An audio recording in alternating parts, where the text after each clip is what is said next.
अक्टूबर की हल्की ठंड में कैंपस एक नई एनर्जी से भरपूर था।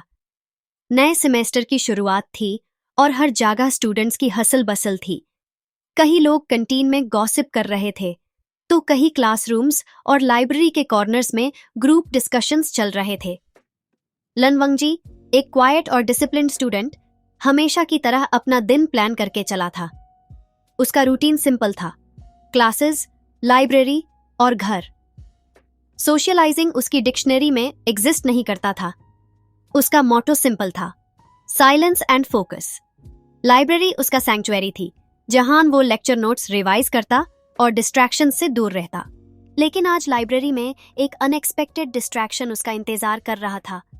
वे वुक्सियन आफ्टरनून के लगभग 3 बजे थे। लनवंगजी अपने यूजुअल कॉर्नर में बैठा था, लैपटॉप पे स्टैटिस्टिक्स के नोट्स टाइप करते हुए। एक कप ब्लैक कॉफी उसके बगल में रखा था, जो अब ठंडी हो चुकी थी। सब कुछ पीसफुल था, सिर्फ कीबोर्ड के टैप्स और पेजेस की खरखर सुनाई दे रही थी। तभी एक चीयरफुल, एनर्जेटिक वॉइस ने उसके शांति भंग कर दी। यार, ये वाईफाई हर वक्त काम करना कब सीखेगा? लनवंगजी ने सिर उठाया। सामने एक लड़का खड़ा था, मैसी ब्लैक हेयर, आंखों में मिस्चीवस स्पार्कल और लिप्स पे एक कॉन्फिडेंट स्माइल। उसने हुडी और फेडेड जीन्स पहनी थी। बैकपैक एक ही शोल्डर पे लटका हुआ था, जैसे कि वो किसी रूल बुक से अनजान हो। यह लड़का और कोई नहीं, वे वुक्सियन था।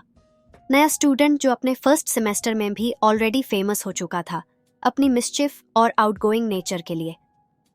एक्सक्यूज मी, वे वुक्सियन ने कैजुअल टोन में कहा, जैसे पुराने दोस्त से बात कर रहा हो। तुम्हारे फोन का हॉटस्पॉट यूज कर सकता हूं? लाइब्रेरी का वाईफाई काफी यूजलेस है।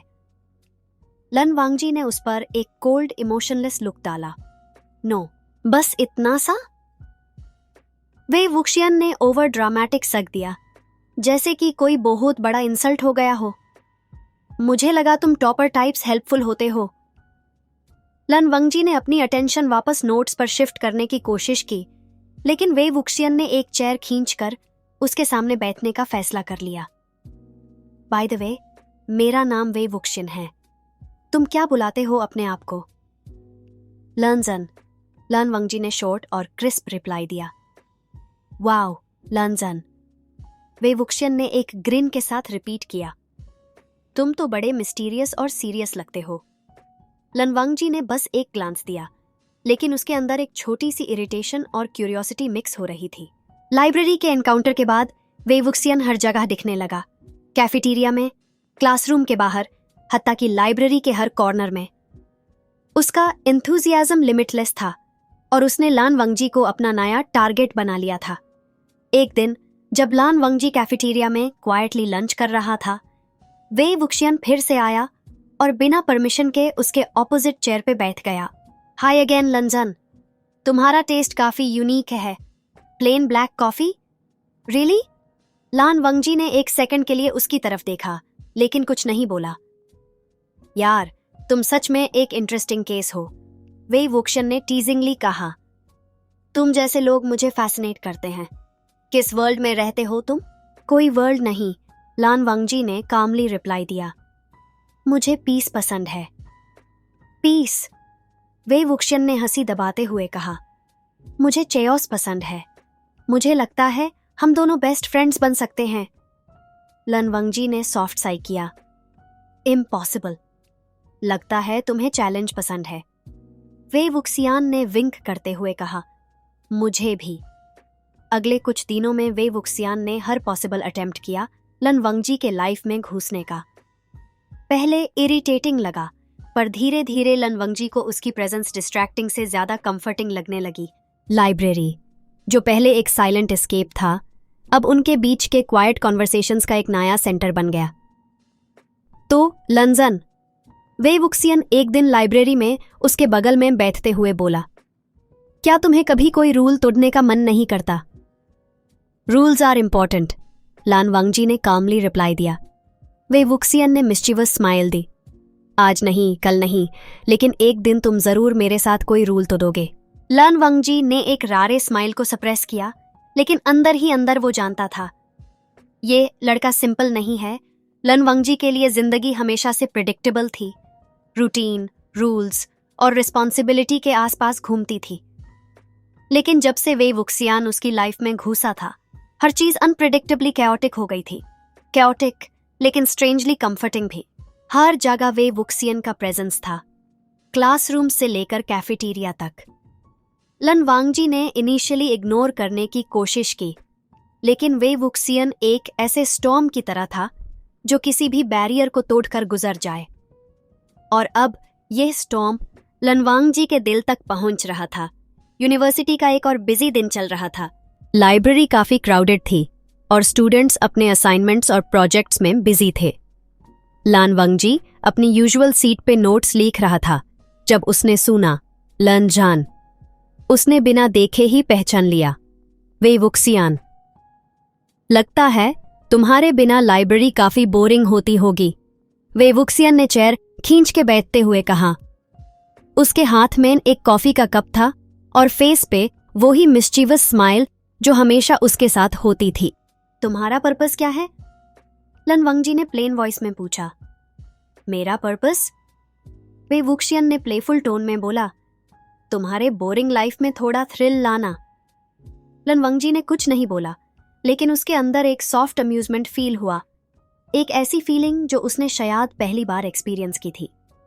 कैफेटेरिया के एक टेबल पे वे वुक्सियन और लान वांगजी बैठ के कॉफी पी रहे थे। वे वुक्सियन अपने फनी एनेक्डोट्स बता रहा था और हर बार जब लान वांगजी ट्राई करता कि वो सीरियस रहे, वे वुक्सियन कुछ ऐसा बोल देता जो उसके लिप्स पे एक छुपी सी स्माइल ले आता। तो लंजन, वे वुक्सियन ने कैजुअली पूछा, तुम्हारा कोई क्लोज दोस्त नहीं है क्या? लन वांगजी ने थोड़ा हेसिटेट करते हुए जवाब दिया, मुझे अननेसेसरी इंटरेक्शंस पसंद नहीं हैं। वे वुक्सियन ने एक ड्रामेटिक सिग दिया, तुम सच में एक अलग स्पीसीज हो, लेकिन अब से तुम्हारे पास एक दोस्त है, मैं। लान वांगजी ने एक सेकंड के लिए पॉज किया और फिर सॉफ्टली बोला, अजीब हो तुम। वे वुक्सियन ने उसकी तरफ एक टीजिंग लुक दिया। अजीब हो या चार्मिंग? लान वांगजी ने जवाब नहीं दिया, लेकिन अंदर ही अंदर वो जानता था कुछ तो बदल रहा था।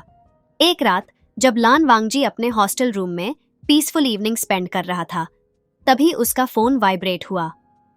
वे वुक्सियन का मैसेज था, हे लानजान, कल मूवी नाइट है, तुम आओगे ना? बिना मना किए हाँ बोलना। लान वांगजी ने पहले इग्नोर करना चाहा, लेकिन कुछ था जो उसे रोक रहा था। उसने रिप्लाई किया, नो। दूसरी तरफ से एक इंस्टेंट रिप्लाई आया, चैलेंज एक्सेप्टेड, तुम नहीं आओगे तो मैं तुम्हारे रूम के बाहर आ जाऊंगा। लन वांगजी ने फोन साइड पे रखा, लेकिन एक छोटी सी स्माइल उसके फेस पे आ ही गई। यह लड़का इम्पॉसिबल था। अगले दिन जब लन वांगजी लाइब्रेरी से निकल रहा था, वे वुक्सियन उसका इंतजार कर रहा था, एक एंथुसियास्टिक ग्रिन के साथ। कहा था ना, तुम्हें मुझे अवॉइड करना मुश्किल होगा, वे वुक्सियन ने टीजिंग टोन में कहा। लन वांगजी ने बस एक सॉफ्ट साइग किया। तुम्हारा एनर्जी लेवल अनरियलिस्टिक है। अरे, यही तो मेरी ब्यूटी है, वे वुक्सियन ने प्राउडली बोला। चलो अब मूवी नाइट के लिए रेडी हो जाओ। मैं नहीं आ रहा, लन वांगजी ने काल्मली रिप्लाई दिया। वे वुक्सियन ने एक मिस्चीवस स्माइल के साथ बोला, देखते हैं। लान वांगजी ने उस दिन फाइनली एक्सेप्ट कर लिया था कि शायद कुछ बैटल्स लड़ने का कोई फायदा नहीं होता, स्पेशली जब तुम्हारा ओपोनेंट वे वुक्सियन हो। उनकी दोस्ती अब ग्रेजुअली एक रूटीन का हिस्सा बन गई थी। वे वुक्सियन हर दिन लन वांगजी के साथ टाइम स्पेंड करने का कोई ना कोई रीजन निकाल ही लेता था, और लान वांगजी, जो हमेशा अपने रूल्स के अकॉर्डिंग चलता था, अब कुछ रूल्स ब्रेक करने लगा था, शायद पहली बार अपनी मर्जी से। दोनों के बीच एक अनसेड अंडरस्टैंडिंग डेवलप हो रही थी। कुछ चीजें कहने की जरूरत नहीं थी, वो उनकी आंखों और साइलेंट जेस्चर्स में ही समझ में आ जाती थी। और लान वांगजी को अब ये चेओस कुछ ज्यादा ही पसंद आने लगा था। ये रहा सेकंड पार्ट। इसमें मैंने उनके बीच की दोस्ती को और एक्सप्लोर किया है और थोड़ी और इमोशनल डेप्थ ऐड की है। कैसा लगा? अगले पार्ट में उनकी बॉन्ड और ज्यादा स्ट्रेंथन होगी और कुछ इमोशनल कॉन्फ्लिक्ट्स भी इंट्रोड्यूस करेंगे।